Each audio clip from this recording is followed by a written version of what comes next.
দেশের বিরাজমান পরিস্থিতিতে ক্ষোভ ও হতাশা প্রকাশ করেছেন অন্তর্বর্তী সরকারের প্রধান উপদেষ্টা অধ্যাপক মোহাম্মদ ইউনূস। যদি ঠিকভাবে কাজ করতে না পারেন তাহলে প্রধান উপদেষ্টার পদে থেকে কী লাভ, সে কথাও বলেছেন তিনি। ২২ মে উপদেষ্টা পরিষদের নিয়মিত বৈঠক শেষে অনির্ধারিত আলোচনায় দেশের সার্বিক পরিস্থিতি নিয়ে অন্য উপদেষ্টাদের সঙ্গে কথা বলেন অধ্যাপক মোহাম্মদ ইউনূস। সেখানে ক্ষোভ ও হতাশার কথা তুলে ধরেন তিনি। ঢাকায় প্রতিদিন সড়ক আটকে আন্দোলন, সংস্কারসহ বিভিন্ন বিষয়ে রাজনৈতিক দলগুলোর মধ্যে ঐকমত্য না হওয়া, রাষ্ট্রীয় কাজে নানা পক্ষের অসহযোগিতার বিষয় উঠে আসে আলোচনায়।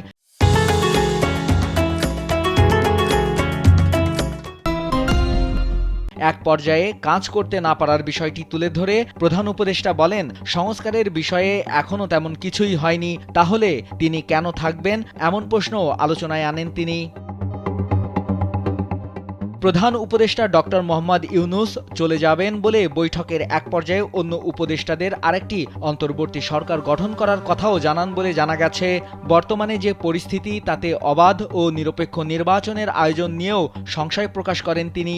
এই পরিস্থিতিতে নির্বাচন হলে ব্যালট ছিনতাইয়ের মতো ঘটনা ঘটলে পুলিশ প্রশাসন তা ঠেকাতে পারবে কিনা সে বিষয়ে সংশয় প্রকাশ করেন তিনি।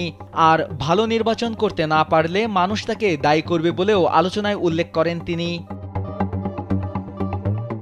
আলোচনায় বিভিন্ন পক্ষের অসহযোগিতার বিষয়টি জাতির উদ্দেশ্যে ভাষণের মাধ্যমে তুলে ধরার কথা বলেন প্রধান উপদেষ্টা। এক পর্যায়ে তার ভাষণের একটি খসড়াও তৈরি করা হয়, তবে শেষ পর্যন্ত ভাষণের বিষয়ে সিদ্ধান্ত হয়নি। এদিকে প্রধান উপদেষ্টা অধ্যাপক মোহাম্মদ ইউনূসের সঙ্গে দেখা করেন জাতীয় নাগরিক পার্টি এনসিপির আহ্বায়ক নাহিদ ইসলাম। পরে নাহিদ ইসলাম বিবিসি বাংলাকে জানান, অধ্যাপক মোহাম্মদ ইউনূস পদত্যাগের বিষয়ে ভাবছেন। নাহিদ ইসলাম বিবিসি বাংলাকে আরও জানান, প্রধান উপদেষ্টা অধ্যাপক মোহাম্মদ ইউনূস বলেছেন, তোমরা আমাকে এনেছিলে একটি গণ অভ্যুত্থানের পর দেশের পরিবর্তন সংস্কারের জন্য, কিন্তু সেই পরিস্থিতিতে যেভাবে আন্দোলন করা হচ্ছে বা আমাকে জিম্মি করা হচ্ছে, আমি তো এভাবে কাজ করতে পারবো না। তবে পদত্যাগের মতো সিদ্ধান্ত না নিতে প্রধান উপদেষ্টাকে অনুরোধ করেছেন এনসিপির আহ্বায়ক নাহিদ ইসলাম। এ প্রসঙ্গে তিনি বলেন, আমাদের গণ অভ্যুত্থানের আকাঙ্ক্ষা এবং জাতীয় নিরাপত্তা ও দেশের ভবিষ্যৎ সবকিছু মিলিয়ে যাতে তিনি কাজ করে যেতে পারেন এবং সব রাজনৈতিক দল নিয়ে ঐক্যের জায়গায় থাকেন, সবাই তার সঙ্গে আশা করি সহযোগিতা করবেন। নাইমুল হাসিব, কালবেলা।